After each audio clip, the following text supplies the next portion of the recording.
Lesson 12.8, Independent and Dependent Events.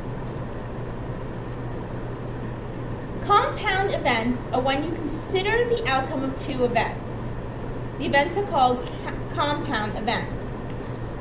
Again, you do not need to write down this end part because that's just the term.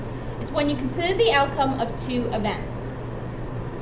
Independent events, and I would start right here where it says, if the occurrence of one event does not, and that's important to know, does not affect the likelihood that the other event will occur. For example, flipping a coin, tossing dice. The outcome of flipping a coin doesn't affect tossing the die. Dependent events, and again start where it says if the occurrence of one event does affect the likelihood that the other event will occur.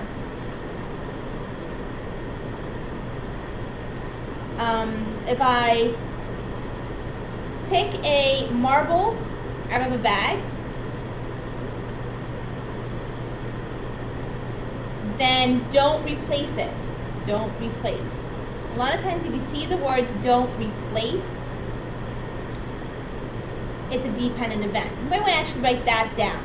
If a dependent event, a lot of times is when it says don't replace. Not always, but that's a good indicator that it's a dependent event. So for example 1, let's tell whether the events are independent or dependent. You toss a coin, then you toss the coin again. So let's just say you get heads on the first coin toss. Does your chance of getting heads increase or decrease the next time you flip the coin? No, not at all. So the result of the first toss does not affect the result of the second toss. So this is independent. B, your teacher randomly chooses a student to go to the board. The student remains at the board when your teacher randomly chooses another student to go to the board. So for example, I choose you to come up to the board. There's 20 kids in the class. I choose you to come up to the board. My first time I chose a student to go to the board, it was 20 people I could choose from. Now there's 19. So these events are dependent.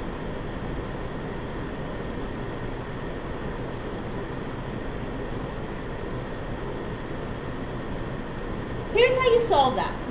For two independent events, again, this is for independent events, the probability that both events occur is the product, so you multiply the probabilities of both events.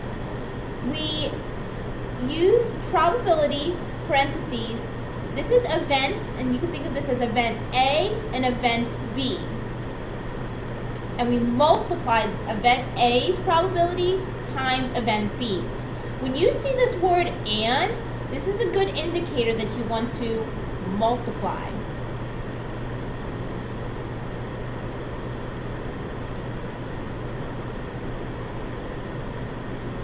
Example 2. Each student in your history class is to write a report on one of the 50 states. Each student randomly chooses a state. What is the probability that you and the student who sits behind you randomly choose the same state? Well, because you can choose the same state, this is an independent event. Because if you choose Pennsylvania, it doesn't affect the probability of another student choosing Pennsylvania. The probability of each event then is you're choosing 1 out of the 50. So what's the probability that you choose Pennsylvania? 1 out of 50. What's the probability that the second person chooses Pennsylvania? 1 out of 50. Multiply this together. No, it's not 2. 1 times 1 is 1. 50 times 50 is 2,500. Your choice here is A.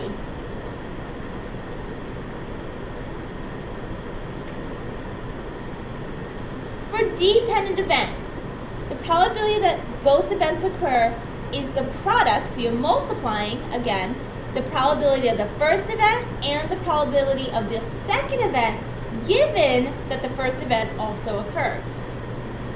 Again, here's that and sign, so we're multiplying. we're doing the probability of A times the probability of event B, given that A occurred. Let's do an example. You're playing a balloon popping game at a carnival. There are 19 red, 15 blue, 12 yellow, and 14 green balloons. You randomly pop balloons by throwing darts at them.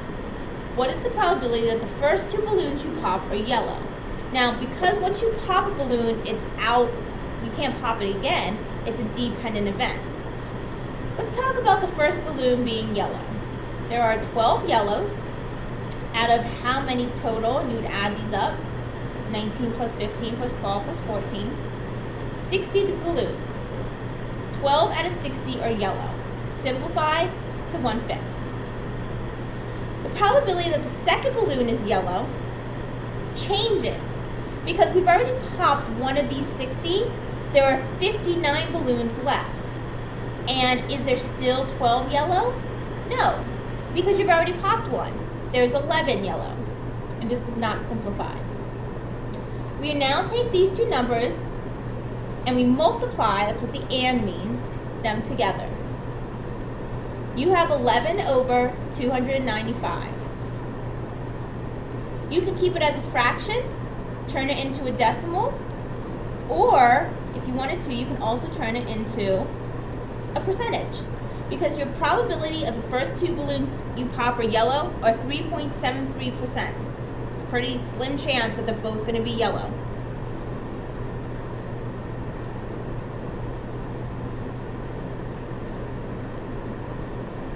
For number 1, just remember that a number cube has 6 sides. Pause the video, find the probability of 1 and 2. Remember to ask yourself the question, is it an independent or a dependent event?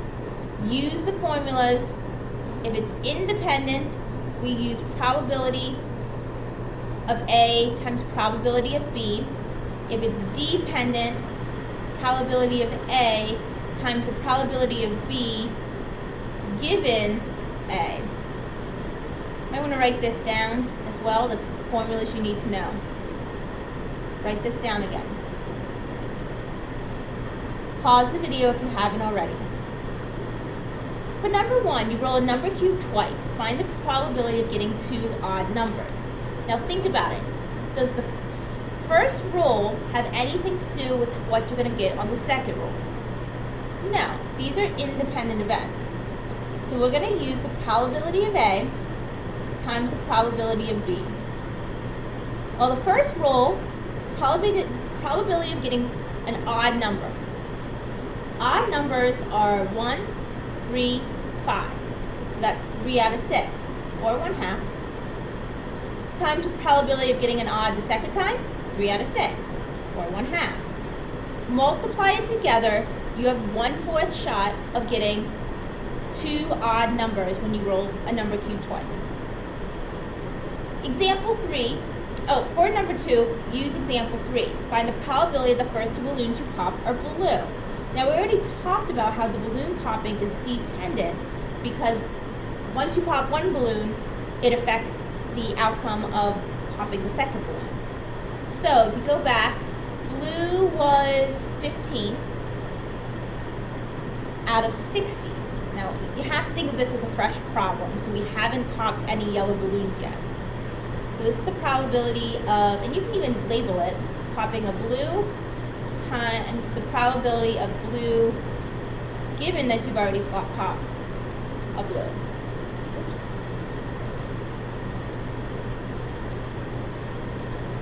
That means that we're going to have to subtract the fact that I've already popped a balloon that was blue. Multiply that together.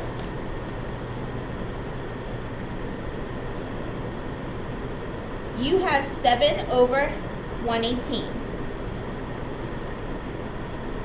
which is about 0.0593, or you can even say 5.93%. Either one of these 3 choices will be the correct answer.